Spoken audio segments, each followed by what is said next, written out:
most important thing about these movies is about who you were when you saw them, who you were with, what was going on in your life. Very true. And the reason why we love these movies that arguably are just clip fests is because they're a souvenir of this time that was important to you.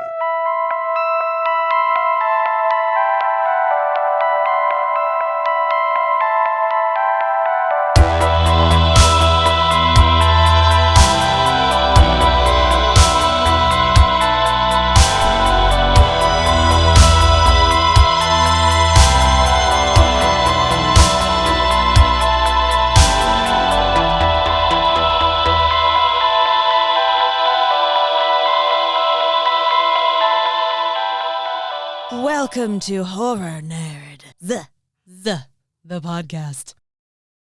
Hey, Sam. Hey, B. Are you ready to go in search of darkness today? I see what you did there. Yes, I am. I live in search of darkness.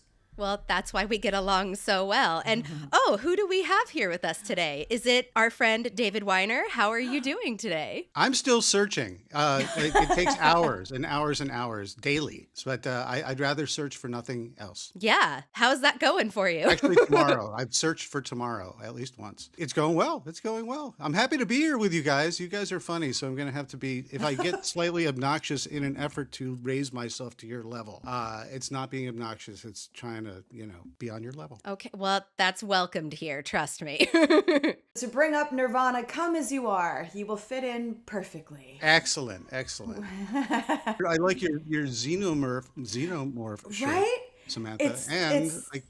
Bonnie, I'm trying to. Yours is hidden. It's Ghostface. We went neon today. We went neon pink today. We did. We didn't plan that. Yeah, I was going to say, I didn't get the memo. Next time. I went Amityville Horror today. I do love Amityville Horror. Right across from me, I have a VHS copy of Amityville 2, The Possession, and over there I have Amityville, the VHS. Oh yeah, I'm on a whole kick. Wow, excellent. Very, very Oh yeah, I love Amityville Horror. I actually have a couple bits about it, just because, first of all, the remake is fun. Ryan Reynolds has no shirt, no notes. Right. Like it. Wonderful. But the first one, it always makes me laugh every time I think about how Murray Hamilton is the priest who doesn't believe the house is haunted, and the mayor in Jaws who doesn't believe there's a shark in the water. Right? I love 70s horror. There's so much crossover. My cat is having a meltdown right now. Can you hear her? Yeah, but it's okay. So here's what happened. We have French doors, and my boyfriend accidentally let her out and didn't realize it. And so now she knows that the wall opens. Ooh. So now she sits in front of the door just saying, I know it opens. I know it opens. She's going full Church from Pet Sematary. She just has a lot to say. She's really she's not even back from the dead. This is just who she is. Oh, okay. Well, imagine what happens when she dies and then she comes back and she wants to get back in through right? Ooh. Write that script right now. Right.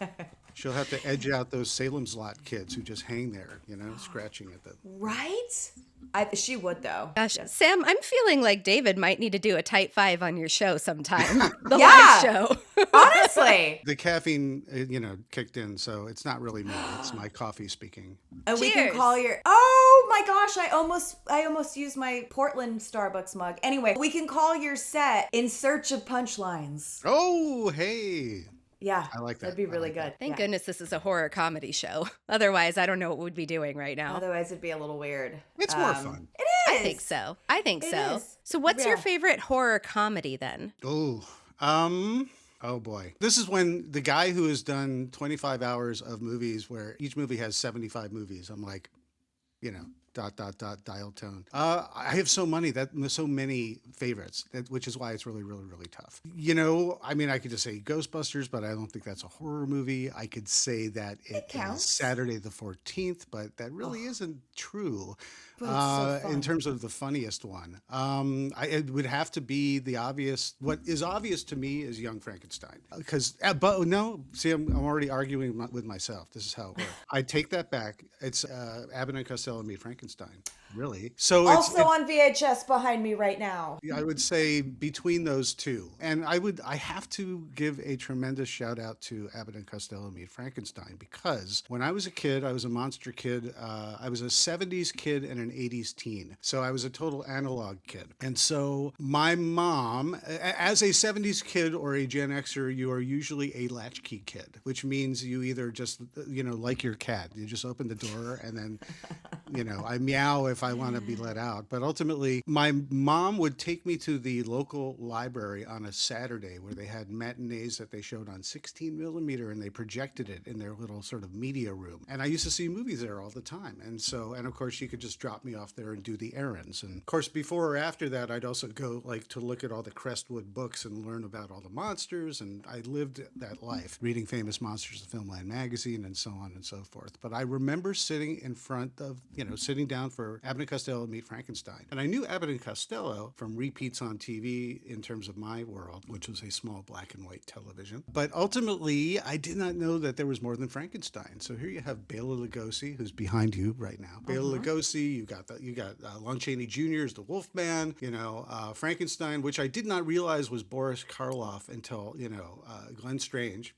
I did not realize it was him until many, many moons later. And I just did not know that you were allowed to do this kind of mashup and have it be scary and hilarious at the same time. And it really rocked my world and opened my eyes. That was actually the film for me also with my dad. Like, it was kind of a special evening. It was a big special weekend trip for me and my dad. We would go up to the local video store, when you can walk into a room with actual hard copy VHSs that you could hold in your hand. It was magical. So we would go, and I wanted the same tape every single time. Abbott and Costello Meet Frankenstein. And then we would go to 7-Eleven. We would get grandma's chocolate cookies, and then I would watch the movie and eat cookies, and that was the greatest night of my week. And we did it every weekend to the point where my dad should have just bought a copy. I don't know why he didn't just have a copy. It was just more like the fun night of going and looking at everything, pretending. It's like your favorite thing on the menu. I'm going to look at other stuff, but if it ain't broke, don't fix it. I'm going to order the same thing. Macaroni and cheese every night is something I would still do if I hadn't had, if my metabolism hadn't stopped, a long time ago. Preach. I don't do the grandma's cookies anymore either,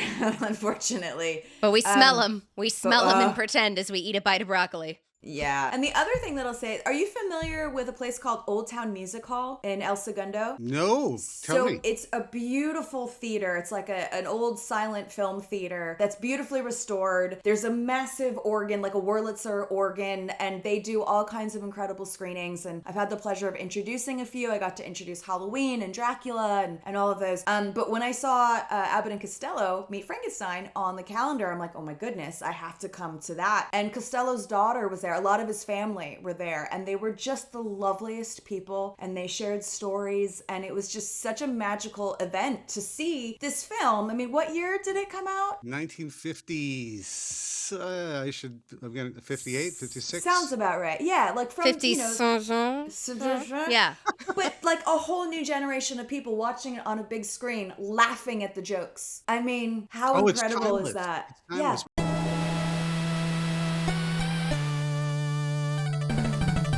Hey nerds.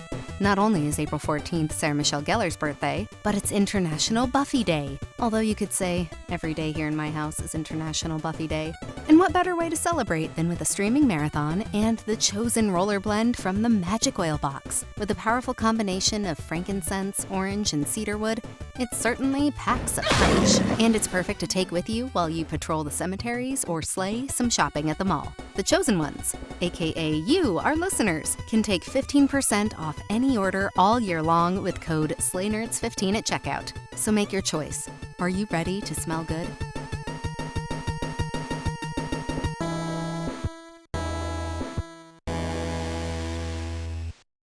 Samantha, I know that you are the grandchild of a famous individual.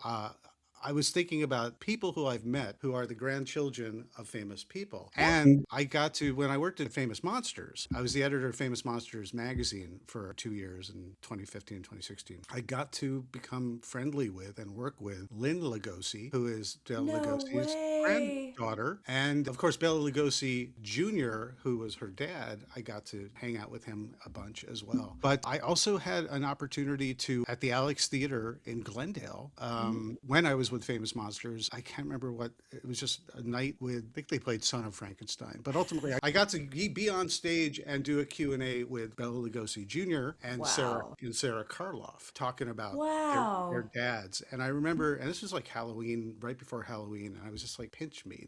This is heaven for me. But I just thought, how cool is it that this legend of my childhood, I get to be like, with Lynn Lugosi, where she gives me a call and it's like, hey, David, can you help me with this? Or I have like your perspective on that, or whatever it was. I was just like, what an honor, and how cool is that? Because I get to talk to a lot of famous folks just for my job, and I get to work with a lot of relatives of famous folks as well for my job. But what's important to me is, because even though the kid in me is starstruck, I get to see the human beings who are just cool folks that I'd want to just hang out with and have a coffee or a drink with, and 99% of them are just super cool human beings. So it's kind of fun. I actually have a famous kid story, and it's how Samantha and I met. We met through a documentary that I worked on, and one of the other producers was friends with Samantha. And one of the people in that documentary was Victoria Price. And that was really cool. And then a couple summers ago, we were at Midsummer Scream in Long Beach, and she was there. And I happened to be wearing my t-shirt with Vincent Price, but it said Vincent the Vampire Slayer from my favorite horror movie, which is The Last Man on Earth. And I used to watch that every year on Halloween with my dad when I was growing up. But I got to meet her, and I'm wearing the shirt. I said, I swear I didn't plan this, but I was working on the documentary, and I said, like, this movie was such a big part of my childhood with your dad, and my dad's no longer around. So it's just really cool that, like, this movie with your dad was such a big part of my childhood. So, like, it was a cool moment. But this is, like, the weirdest, wildest world that we live in, where we get to meet all these incredible people and have those human moments. It's so cool. Truly.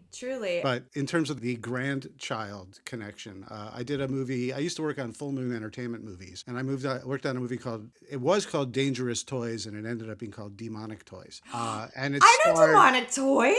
No way. You know yeah, of course. And, wait, you know it. Sorry. Well, I mean, okay. In the biblical sense, Samantha. In the knows it, I was like, whoa, did that just get weird? I didn't mean it like that. What you do with Full Moon Entertainment is your business. Fair. But ultimately, Robert Mitchum's grandson, Bentley Mitchum, was one of the stars of the movie. And I remember, that was Bentley. And then I'm like, well, Bentley Mitchum. And then I'm like, wait a minute. And then I put two and two together, because I didn't have IMDb back those days, But he was super cool. But he would just talk about, like, partying with his grandfather. So... Oh, that's fun. It's very cool to have that kind of stuff. I worked on some really cool movies early on where I was, just on set. And I wish I had IMDb back then to do the proper research, because you just didn't have that. Like I worked on a movie with Samantha Eggar. And I was just like, Samantha Eggar, is she famous? And someone said, yeah, she was in Dr. Dolittle. And I'm like, oh, yeah, I kind of remember that. But no one said to me she was in The Brood. She worked with Cronenberg, among many other things she had done, because then I would have just been like, tell me more, Samantha. Well, guess what? I was named after her. Really? My mom, she's the British redheaded beautiful actress, right? My mom just was so enamored with her that's where she got the idea. And then many, many years ago, I was waiting tables, long time ago, and she came in and I was like, oh my gosh. So of course I was like, that's my table, back off, she's mine. And I got real excited, and I politely told her that story, and she was so nice. Oh, she was so, yeah. She would be. She was lovely. Definitely. She was like, really? I'm like, yeah. I remember my mom telling me that. You might have tried 100 platforms, each with hidden costs, plugins, multiple logins. But now there's Beamly. Drag and drop website, podcast hosting, online courses, memberships, digital products, and 0% platform fees. All your tools in one crypt. Place. Head to Beamly.com and raise your creator studio from the dead. in the best way. Talk about what you have coming up. What do you have going on? Let's talk horror. It is a horror podcast after all. Sure. Well, for the uninitiated, I do these documentaries called In Search of Darkness. And I don't know if your audience may, I never make assumptions. I try not to, at least. But they're these long form documentaries where I started with the 80s, where you go the entire decade. So 1980 through 1989, where laundry list of films, but we get everyone who worked on the films or who are famous fans of the films to talk all about them. And it's a big celebration of the era. In between, there are these larger context chapters. But we did 3 of them for the 80s. I just did 2 for the 90s, part 1 and part 2, where we divided the decade in half. In fact, In Search of Darkness 95 to 99 is currently on Shudder. And In Search of Darkness part 3, which is in the 80s, but the super dusty bin of the video store shelves, straight to video stuff, that's really what that covers, with a lot of eclectic titles mixed with some big ones as well that we didn't ultimately get to until the 3rd one. But up next, I am now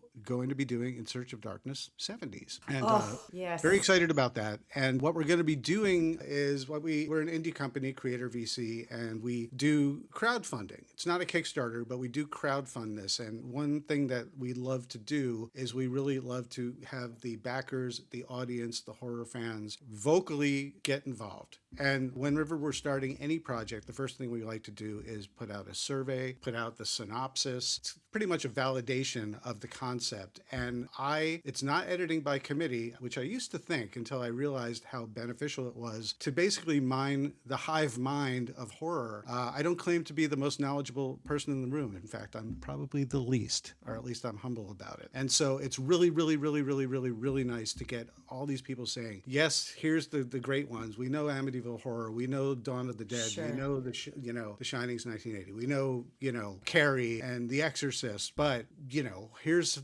Shockwaves, the zombie aquatic Nazi horror movie. You got to put that in, and random eclectic things. Is Eraserhead horror? What do you think? I will send people currently to our socials at 80s Horror Doc, 80s 80s Horror Doc. We're on Instagram, Facebook, Twitter X.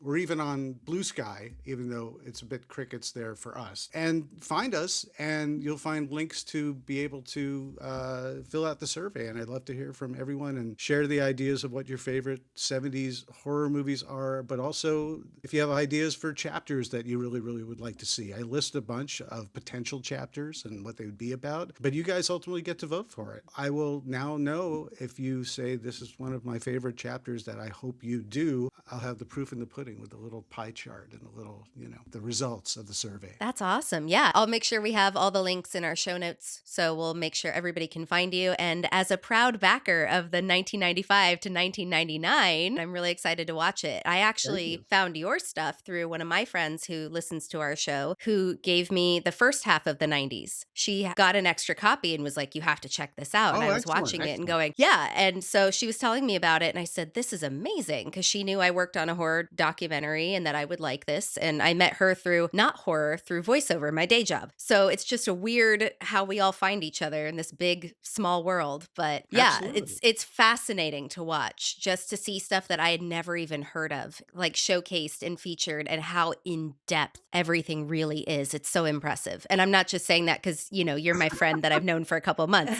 but truly, even before I met you, I went, holy shit, this is so impressive. And how in depth everything is. It's just, it's incredible. Thank you. I also want to say real quick before I forget, if you have Tubi, which everyone does, you can get the first In Search of Darkness. That's on there. And also I did one for 80s sci-fi, and that's called In Search of Tomorrow. And that's on there as well. Nice. So if you want a taste of that, you could check those out as well. I want to check that out, because that seems like it's going to be incredible. Tomorrow. Fun fact, I shot a good amount of that during the pandemic. And in order to be able to get the job done, to sit with talent, but also, a lot of the talent is getting older. It doesn't matter what age you are, but, they were getting older, and I just did not want to put anyone in jeopardy. So we shot a lot outside in my backyard because it was it was the only environment where I could control the environment, and I could use it anytime I wanted. And the sound in my neighborhood is not too I had to battle tweeting birds and occasionally car going by.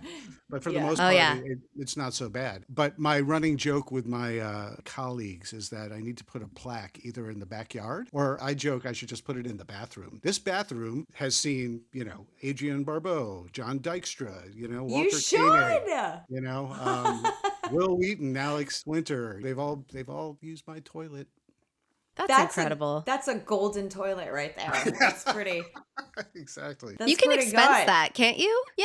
Yes, Yeah. yeah. Do it. Well, there's a limit in the flushes that I could write off, but 25. Yeah. I'm so curious, like in terms of collecting footage and research and figuring out how to edit it down, what do you think was a bigger beast? 70s, 80s, or 90s? well, What I'm was about the to start hardest? the 70s, and so the biggest, as you know, or you will find out, I'm incapable of a short and sweet answer. But ultimately, it's because it's not just one thing. I mean, all these movies are beasts. So by the time I've gotten to the 90s, it's definitely, I mean, I got to like a real formula that I liked by In Search of Darkness Part 3, but all of these are unwieldy because when you're covering a decade or even a half decade, you think about hundreds and hundreds and hundreds, if not in the thousands of movies came out that are Yeah. pure horror or horror adjacent. And so it comes down to a whole alchemy of figuring out which movies I want to put in. And even then, it's sort of a fluid, not in concrete list, because when I sit down with the people that I've reached out to sit down and talk about their movies or talk about these movies just because they love them, they will inevitably, and I encourage this, talk about,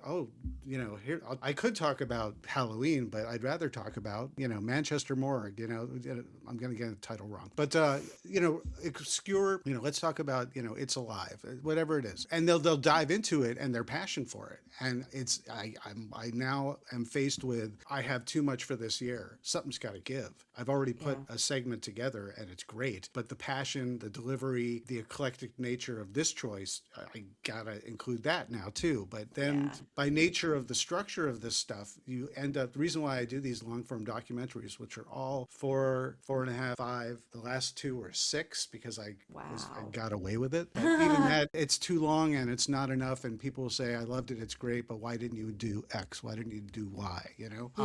So what is the hardest part in wrangling all this stuff? It's really not about getting, I have these amazing editors, Samuel Way did the first 3, Alex Townley did the last 2 in terms of the In Search of Darkness movies. They're phenomenal and they have great instincts and great insight, but ultimately it comes down to who can I get who has a great delivery and enthusiasm, and they don't have to be incredibly knowledgeable. They could just have a great story, anecdote, insight. It's really just about the celebration. That's the stuff I need to wrangle. But the hardest part is really in the beginning. And I'm struggling now with the 70s because there's so much stuff, way more than you would think. And so it's like, well, I could easily just list top 30 top films, and that's easy to start with. But then after that, all I can think of is what I'm omitting. And all I can think of is, I thought I saw so many films because I did. And I realized that my knowledge is really so limited because there's so much more where I'm like, I haven't even heard of this one and I don't want it to slip through my fingers if it's really, really great. So there's lots of research. I have the greatest homework in the world. I watch these movies. Tubi has been great, or,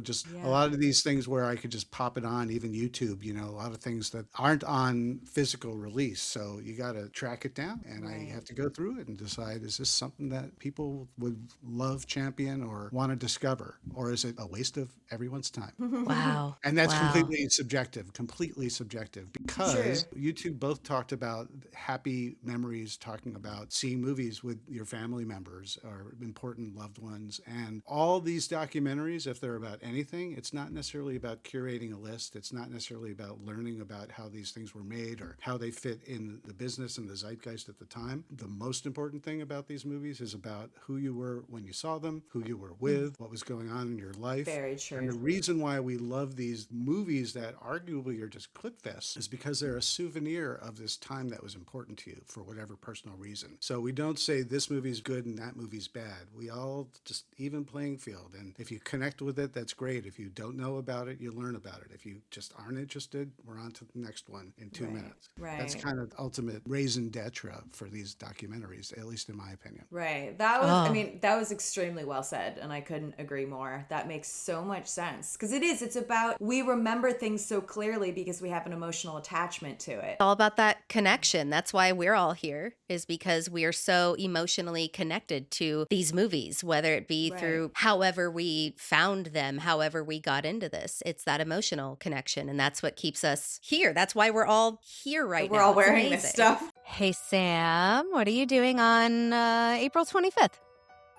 Oh, I'll be going to the Sugar and Moon Market at the Lodge in Sierra Madre. Wow, that's oddly specific, but actually sounds like a lot of fun. What are you doing there? Okay, so I'm going to be picking up some sage butter from our friend and sponsor, the Mountain Crone. Oh, that sounds awesome. Can I come with? Yeah, duh. I already got you a ticket, B. Sweet. Well, that's kind of spooky. You read my mind. Oh, that's funny. I'm actually going to see her at Mount Low Brewery Company. Whew, try saying that 5 times fast. On May 9th to pick up some restocked lip balms. Because with all this talking we do, my lips are going to look like the Crypt Keepers if I don't hydrate them. I like the Crypt Keeper's lips. Hey, can you pick me up on the way over? Yeah, sure. I'll go grab my keys. If you could interview anybody, who would it be? Like, it dead or alive, ghost of, whatever. Like, who would your dream interview be? People have asked you that before, I'm sure. Probably Bonnie and Samantha, maybe. I I was going to tell him to say that, but I didn't think he was going to say it. yeah. Checks in the mail. It would have to be like, Alfred Hitchcock or Orson Welles or, I mean, in the horror zone, the name that comes up maybe the most of people who just, there's no way I can get to him is probably Wes Craven, One of the cool things was I've gotten to know Heather Langenkamp over the years, going back to actually when I used to work at Entertainment Tonight. That's a whole other fun story of serendipity. But she talks so lovingly about Wes Craven. And actually when Wes Craven passed away, I already had done stuff with her for Entertainment Tonight, and so for when I was now with Famous Monsters, I hesitated at first, but I reached out to her and I just said, if you want to write some personal note about, testimonial to Wes when he passed, if you're interested in doing that, and I totally understand if you don't want to do it. She's like, I'd like to do that. And so I put that in Famous Monsters, and that was really cool.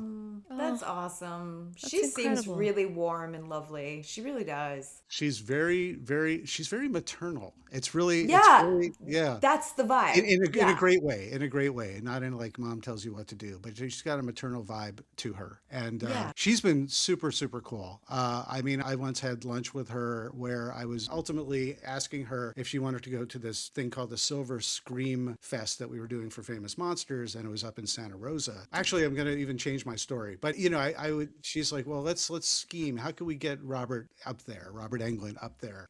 Wait, we got to go through the wives. Let's talk through, through the wives. Smart lady. But she was great, and she would talk about, but I remember, I tell long stories, but when I was with Entertainment Tonight, Star Trek Into Darkness was doing a junket where we got to go to Bad Robot and hang out. And we went from room to room where we talked to costume designers and the makeup guys and, Michael Giacchino, and JJ Abrams and the cast, and it was a very cool special treat for a small amount of journalists, and I felt very privileged. It was super cool. And so we're working, we go to this room where they're doing this sort of dog and pony show on the makeup effects and Spock's ears and stuff like that. And in the corner at a computer, when they'd say this and then they'd show a slide, I'm like, does anyone else not here see Nancy in the corner from Nightmare on Elm Street, and there was Heather. And so afterwards I went up to her and I just said, Heather? She's like, yeah. I didn't know her. I knew she was Heather Langenkamp. I'm like, Heather? Sure. As opposed to Heather Langenkamp. But she's like, yeah. And I'm like, what are you doing here? Do you work at Bad Robot? Oh, she's like, oh, my husband. Yeah, he did the makeup effects for this. And I'm just helping out. I thought I'd do the PowerPoint for him while he shows everybody. And so I said, I work for Entertainment Tonight, and I know there's an Elm Street anniversary coming up. I would love to sit down with you on camera if you'd be interested, and just talk about it. She's like, yeah, I'd love to do that. That'd be very, very cool. And so I get in touch with her, and we're figuring it out. And she's like, well, I was thinking it would be really cool to do the interview in front of the Elm Street house, which is in Hollywood. I thought that would be really cool. I'm like, that would be great. That'd be great. She's like, do you mind if I ask Robert if he wants to join in? Oh yeah, And I'm please don't do that. I'm like, twist my arm, okay. And so next thing I know, I find myself exclusively, because this wasn't for anybody else, the two of them are in front of the house doing an interview for the first time since they last shot in front of the house, talking Wow. together about, and reminiscing and so forth. And so and Robert Englund, he brought his wife along and his Freddie glove, and they took some Christmas photos. They're like, oh, we always like to come to the front of the house and take Christmas photos, so we're going to take a couple photos as well. Oh, It's that's incredible. amazing. So my big lesson here for anyone is if you see someone and you want to go talk to them, don't hesitate. Just be nice and cool. And Yeah. you never know. But I could have just said, holy crap, that's Heather Langenkamp. All right, got to go over and leave now. Right. I took the opportunity to just satisfy my genuine curiosity of why the hell she was standing in the corner there, Right. incognito in plain sight. And she's turned out to be a super cool person. And when I ultimately did In Search of Darkness, I reached out to her again and I said, would you be interested? And she said, David, I'll do it on one condition. Because no one knew what this documentary was. It could have gone straight to the trash heap and never been released, but she was nice enough to do it. And she said, I will do it, but you have to promise me one thing. You will not call me and the other women scream queens, and you will allow us to talk about how the final girl concept was something that even at that point some people liked being called a final girl, some people not. But she just said, I just want to explain that we're the chief protagonist against the villain, and it's not a scream queen. We're main characters, and it's not about gender. And it was very, very cool. And I'm just like, you got it. I'm happy to do that because I'm in line with that, of course. Yeah. Hell yeah. And closing out our show today, Heather, get over here. I'm just kidding. She's not here. All right. Is your life. So the moral is, if we see Heather at a convention and Samantha and I go up to her and we're like, Heather, could you adopt us? Maybe. She'd probably be like, okay, Yes. Mara. Okay. Okay, that's all I need. That's all I good. need. Yeah. I'm good. That's She so has cool. she's a great documentary that she did herself called I Am Nancy. And Yes, I've heard of that. It might be on Tubi, but it's really, you could find it if you look, and it's really good. And it's about her, her point of view in the Elm Street franchise. And it's really, really great. Well, We'll I know have what to I'm watch doing that. tonight. Yeah. I Okay. love Tubi. She gave me the I like to take pictures with people, but I'm not a big autograph person. She gave me Same. a copy of it, and she's just like, do you want me to sign it? And I was like, okay, sure, yeah. She's like, okay. She wrote, David, you owe me $10. Heather Langenkamp. That's Incredible. that's a note from a friend. That's not even an autograph at that point. Yeah.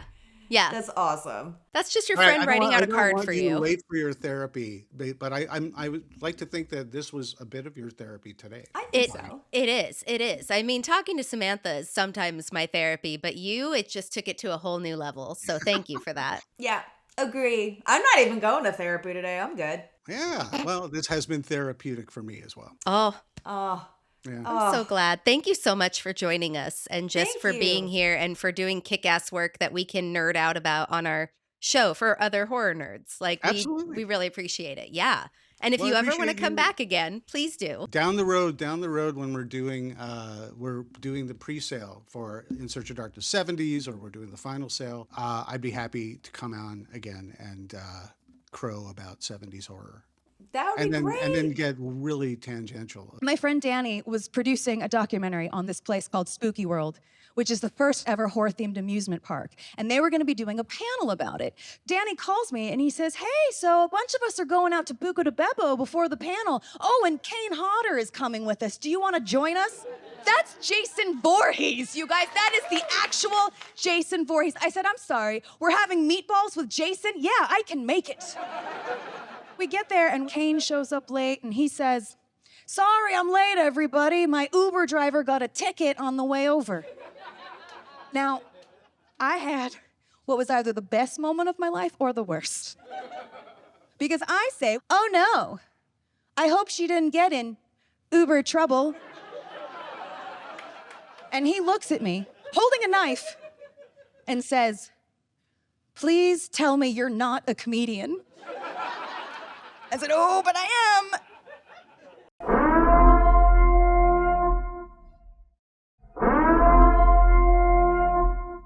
This is not a test. This is your emergency broadcast system. Announcing the conclusion of the Horror Nerds Comedy Podcast, sanctioned by Horror Nerds Productions. All authorized screams, laughter, and unhinged opinions of Class 4 have now been safely contained.